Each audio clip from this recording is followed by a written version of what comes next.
Hello guys. आज हम आपको इस वीडियो में आप लोगों को बताएंगे कि हम ITC01 GST पोर्टल पे हम कैसे फाइल करते हैं और ये ITC01 क्या होता है। तो ITC01 हम तब फाइल करते हैं जब हम जैसे कि CGST एक्ट का 2017 का सेक्शन 18(1) जब हम ITC अमेंडमेंट की बात करता है, जो जैसे कि हमने न्यू रजिस्ट्रेशन उसके कारण, या हम कंपोजिशन स्कीम से नॉर्मल में आते हैं, या हम एग्जेम्प्ट से टैक्सेबल में आते हैं, या हम नॉन टैक्सेबल से टैक्सेबल में आते हैं, या हम अनरजिस्टर्ड से रजिस्टर में आते हैं। जैसे हम इन चारों पांचों केस में से यदि हम कोई सा भी केस में यदि हम आते हैं, तो यदि हम इनपुट का लेना चाहते हैं, जैसे हम ITC जो हमारा है, जैसे कि स्टॉक में है या कैपिटल गुड्स का, तो हम जब इनपुट लेते हैं हमें एक डिक्लेरेशन फाइल करना पड़ता है ITC01 में within 30 days of the date of becoming of illegal ITC, within 30 days from the date of becoming illegal to avail the ITC, है ना। तो मतलब ऑन डेट ऑफ ये डेट जो है ना, मतलब 30 डेज की टाइम होता है हमारे पास, ठीक है। यदि उस टाइम हम यदि ITC, तो हम ITC ले सकते हैं इनपुट का, कैपिटल गुड्स का, ठीक है।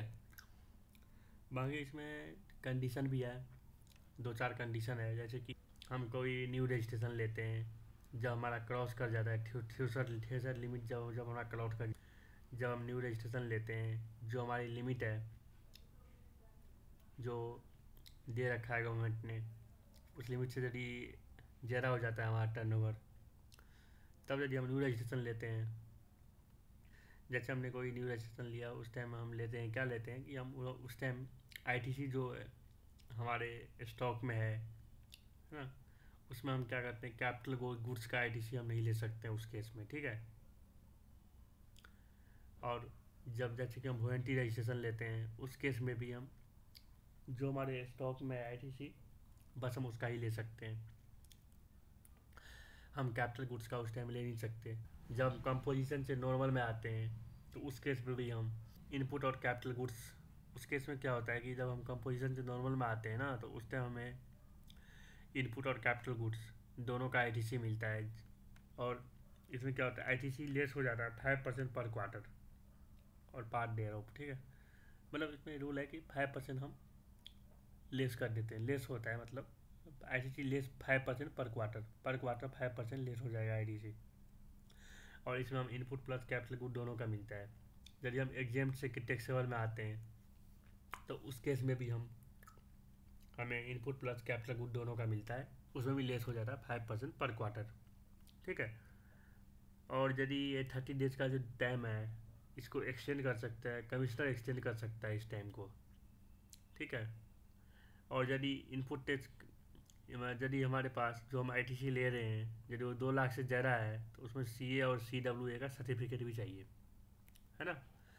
तो ये सारे चीज़ें हैं। तो मैं आपको इस बार यही है कि मैं आपको एक बार जल्दी जल्दी बता देता हूँ। जब न्यू रजिस्ट्रेशन स्विच करते हैं, जब नॉन टैक्सेबल टैक्सेबल में आते हैं, अनरजिस्टर्ड से रजिस्टर्ड में आते हैं, या हम एग्जेम्प्ट से टैक्सेबल में आते हैं, कंपोजिशन से नॉर्मल में आते हैं, तो हम इन उसमें यदि हम इनपुट लेना चाहते हैं, जब हम इनपुट क्लेम करना चाहते हैं, जैसे हम कैपिटल गुड्स का यानी स्टॉक का इनपुट प्लस कैपिटल गुड दोनों में से किसी का भी यदि हम ITC अवेल करना चाहते हैं, तो उस केस में ऐसे होता है। जैसे तो उस केस में आपको ITC01 फाइल करना पड़ता है। और इसमें जैसे कि न्यू रजिस्ट्रेशन लेते हैं या हम वॉरंटी रजिस्ट्रेशन लेते हैं, तो उसमें हमेशा उसमें ITC अलाउड होता है, जो हमारी स्टॉक है बस उसी का ही होता है। इसमें हम कैपिटल गुड्स का नहीं मिलता। कंपोजिशन से नॉर्मल और एग्जेम टू टैक्सेबल में हमें इनपुट प्लस कैपिटल गुड्स का मिलता है, और लेस होता है 5% पर क्वार्टर। ITC01 GST पोर्टल से फाइल करना पड़ता है विद इन 30 डेज, ठीक है, जब हम एलिजिबल हो जाते हैं। और ये 30 डेज को बढ़ा सकता है कमिश्नर। इसमें हमें यदि 2 लाख से ज़्यादा का है, तो हमें इसमें CA और CWA का सर्टिफिकेट चाहिए। ओके गैस, तो मैं आप लोगों को बताऊंगा, मैंने आप लोगों को ये समझ गए होंगे कि ITC01 हम क्यों फाइल करते हैं, ठीक है। तो हम बताते हैं आपको कि ये ITC01 हम कैसे फाइल करते हैं। हम सबसे पहले जाएंगे GST पोर्टल पे।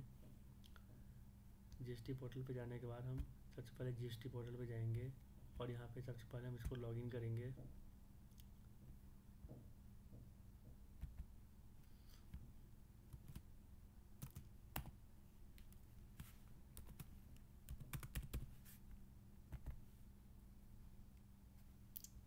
ये हमारा लॉगिन हो गया है, तो हमारे कुछ ऐसे पेज दिखेगा लॉगिन होने के बाद।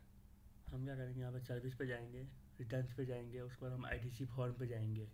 यहाँ पे देखिए इतने सारे फॉर्म आ रहे हैं। हमें जाना है जीएसटी आईटीसी 00 आईटीसी 0100 नहीं, GST ITC 01 declaration of claim ITC under sub section 1 of section 18 prepare online पे क्लिक करेंगे। अब यहाँ पे हम सेक्शन 18(1)(b) में ले रहे हैं या हम 18(1)(d) में ले रहे हैं। सेक्शन 18(1)(b) हम यहाँ पे सिलेक्ट कर रहे हैं। सेक्शन 18(1)(b) जो है ये हमारी बात करता है क्लेम अंडर सेक्शन 81(b) ए और 81(b) जो हमने बताया, इसमें हम इनपुट का ले सकते हैं। ठीक है, इसमें हम कैपिटल गुड का आईटीसी नहीं ले सकते हैं। 30 डेज का टाइम है इसमें, एंड इसका डेट को एक्सटेंड करवा सकता है कमिश्नर इनकी डेट एक्सटेंड कर सकते हैं। ठीक है, हम यहाँ पे ये आईटीसी ले सकते हैं विदिन 30 डेज। कहाँ मिलता है आपको ये फॉर्म, यहाँ पे आओगे, रिटर्न्स पे आओगे और यहाँ पे आके आईटीसी फॉर्म पे क्लिक करोगे एंड यहाँ पे ये वाला आईटीसी फॉर्म यहाँ पे मिल जाएगा आपको। ठीक है, यहाँ पे यही बताया गया है। यहाँ पे यदि आप सेलेक्ट करोगे तो ये ऐसे ऑप्शन आएगा जैसे इसने सेक्शन 18(1)(c) में किया। तो 18(1)(c) बात करता है यहाँ पे आपको इनपुट और कैपिटल गुड दोनों का ही मिलता है, जिसमें लेस होता है 5% पर क्वार्टर। 18(1)(c) है हमारा कंपोजिशन टू नॉर्मल का, इसमें इनपुट प्लस कैपिटल गुड दोनों का ही मिलता है, बाकी इसमें लेस होता है 5% पर क्वार्टर। यहाँ पे जीएसटी नंबर डालना पड़ता है, इनवॉइस नंबर डालो। यहाँ पे यदि आपको इनवॉइस तो होनी चाहिए ना, जब आपने इनपुट लेना है आपको, तो ये सेक्शन 16 की जो कंडीशन है उसमें तो है ना कि अब आपके पास tax invoice, debit note, credit note, यहाँ पे सब कुछ आपके पास डॉक्यूमेंट होने चाहिए। GSTR1 फाइल होना चाहिए, सप्लायर ने GSTR1 फाइल किया हो, टैक्स पे किया हो, आपके टू में कम्युनिकेट होना चाहिए, है ना, जिस सप्लायर ने GSTR3 फाइल किया हो, ये सारे कंडीशन होने चाहिए ना। तो इसलिए तो यहाँ पे इनवॉइस नंबर डालना है आपको, आइटम की डिटेल्स डालनी है यहाँ पे, जो आइटम है आप क्वान्टिटी सब कुछ। उसके बाद यहाँ पे सब कुछ डालना है। GST नंबर ऐसे डालोगे तो यहाँ पे ऐसे आएगा, आगे इसमें ऐसे ही डालना है आपको। जब ये हो जाएगा प्रीव्यू करोगे यहाँ पे, उसके बाद आपको यहाँ पे प्रीव्यू करने के बाद ऐसे आएगा। उसके बाद आप यहाँ पे प्रीव्यू सबमिट करोगे आप यहाँ पे, और उसके बाद प्रोसीड करोगे तो सबमिट के बाद प्रोसीड होगा, आराम से हो जाएगा प्रोसीड। आप यहाँ पे CA की डिटेल्स डाल दो, name of firm issuing certificate, जो आप CACWA का सर्टिफिकेट है। बाकी यहाँ पे क्लिक करने के बाद आपको यहाँ पे आराम से फाइल हो जाएगा। उसके बाद यहाँ पे ITC 01 DST से या EVC से फाइल कर सकते हो, या तो OTP ले लो यहाँ पे, या तो आप DST से फाइल कर दो। ठीक है, ये देखिए यहाँ पे फाइल हो गया। यहाँ पे OTP डाल दोगे ये, उसके बाद फाइल हो जाएगा। यहाँ पे देखिए फाइल आ रहा है। Thank you guys.